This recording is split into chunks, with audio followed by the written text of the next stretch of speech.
Number 10 इंद्रास्त्र। ये इंद्रदेव का एक प्रबल अस्त्र है। लक्ष्मण जी ने इंद्रास्त्र चलाकर ही मेघनाद का वध किया था। श्री राम ने इसी अस्त्र को चलाकर कुंभकर्ण को मार गिराया था। अर्जुन ने महाभारत में इसका उपयोग कई बार किया था। नंबर 9 ब्रह्मास्त्र। हमारे सनातन धर्म में ये माना जाता है कि धर्म और सत्य को बनाए रखने के उद्देश्य से ब्रह्मास्त्र का निर्माण ब्रह्मा जी द्वारा किया गया। ब्रह्मास्त्र की चपेट में आने से लक्ष्य पूरी तरह से नष्ट हो जाता है। इसका उल्लेख हमारे वेदों और महाकाव्यों में कई बार आता है। इसकी मारक क्षमता अचूक है। नंबर 8 वासवी शक्ति। इंद्रदेव की ये अमोघ शक्ति उन्होंने कर्ण के कवच और कुंडल के बदले दी थी, पर कर्ण इसका उपयोग सिर्फ एक ही बार कर सकता था।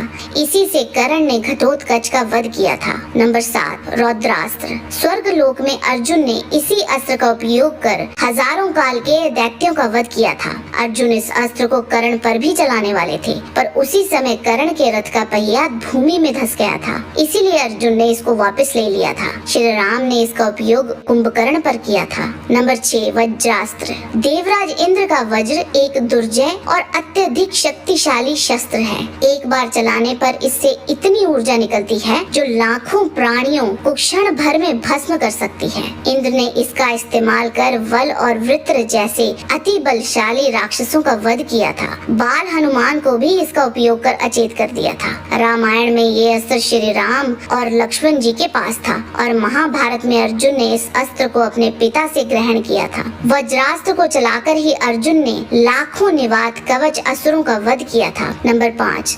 वैष्णवास्त्र। यह अस्त्र अपने लक्ष्य को पूरी तरह से नष्ट करने में सक्षम है, चाहे वे लक्ष्य किसी भी प्रवृत्ति का हो। इस अस्त्र को स्वयं भगवान विष्णु जी से ही ग्रहण किया जा सकता है। श्री राम को इस अस्त्र का ज्ञान था और महाभारत में भगदत्त ने इसका उपयोग अर्जुन पर किया था, जिसको श्री कृष्ण ने अपने ऊपर ले लिया था और वह एक माला में बदल गया, क्योंकि श्री कृष्ण भगवान विष्णु जी के ही पूर्ण अवतार थे। नंबर 4 ब्रह्मशीर। यह ब्रह्मा जी का सबसे शक्तिशाली अस्त्र है। इसे ब्रह्मास्त्र से भी 4 गुना अधिक शक्तिशाली माना जाता है। रामायण काल में इसका ज्ञान श्री राम और लक्ष्मण जी दोनों को था, पर इसका उपयोग उन्होंने नहीं किया। महाभारत में इसका ज्ञान गुरु द्रोण, अर्जुन और अश्वत्थामा को था। कुरुक्षेत्र युद्ध के अंत में अश्वत्थामा ने अर्जुन पर ब्रह्मशीर चला दिया था, जिसके जवाब में अर्जुन को भी अपना अस्त्र छोड़ना पड़ा था। पर बीच बचाव के कारण अर्जुन ने तो अपना अस्त्र वापस ले लिया, पर अश्वत्थामा ऐसा करने में असक्षम थे और उसे उत्तरा के गर्भ की ओर मोड़ दिया।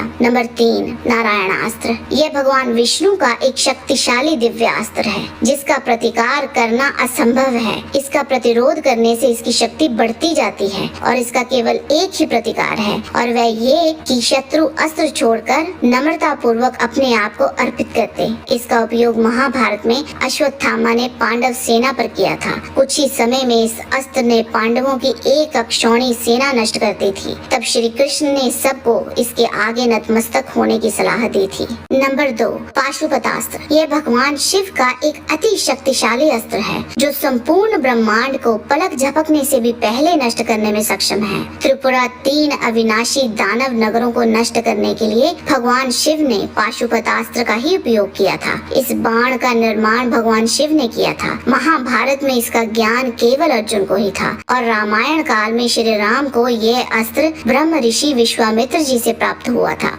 इसका उपयोग मानसिक संकल्प से, दृष्टि से, वाणी तथा धनुष द्वारा भी कर सकते हैं। इनमें से चाहे जैसे भी इसका आह्वान हो, शत्रु का नाश होना तय है। नंबर 1 पहले स्थान पर भगवान शिव का त्रिशूल और विष्णु जी का सुदर्शन चक्र आते हैं। भगवान शिव का त्रिशूल समस्त अस्त्र शस्त्रों से अधिक शक्तिशाली है। इसका प्रमाण हमें महाभारत के अनुशासन पर्व में मिलता है। त्रिशूल के 3 मुख रचनात्मक ऊर्जाओं के 3 रूपों ईरा, पिंगला और सूक्ष्मना का प्रतिनिधित्व करते हैं। शंकर जी द्वारा छोड़े जाने पर वह इस पृथ्वी को विदीर्ण कर सकता है, महासागरों को सुखा सकता है अथवा समस्त संसार का संहार कर सकता है। धूम रहित आग की ज्वालाओं सहित वह काला त्रिशूल प्रलय काल के सूर्य के समान उदित हुआ था और हाथ में सर्प लिए अवर्णीय शक्तिशाली पाशधारी यमराज के समान जान पड़ता है। और वही सुदर्शन चक्र अजेयता, गति और मन को इंगित करता है। है। सुदर्शन चक्र अच्छाई की बहाली को भी दर्शाता है। भगवान विष्णु का ये चक्र शिव जी के त्रिशूल की ही तरह अति शक्तिशाली है।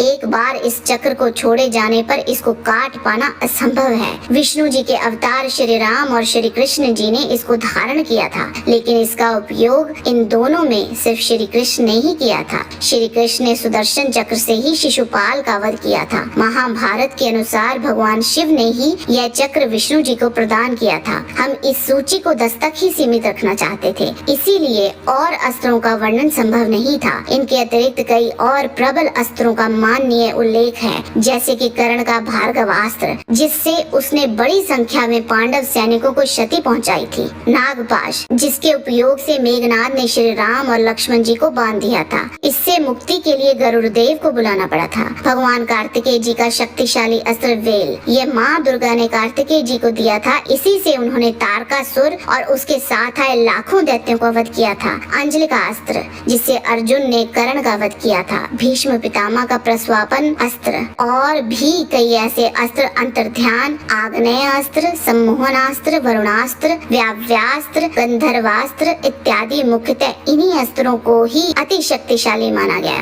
आज के वीडियो में बस इतना ही। जाने से पहले लाइक बटन जरूर दबा दीजिए और वीडियो अच्छा लगा है तो शेयर कीजिए। आपसे फिर मिलते हैं एक नए रोचक वीडियो के साथ। तब तक के लिए आप सबको हमारी शुभकामना। नमस्कार।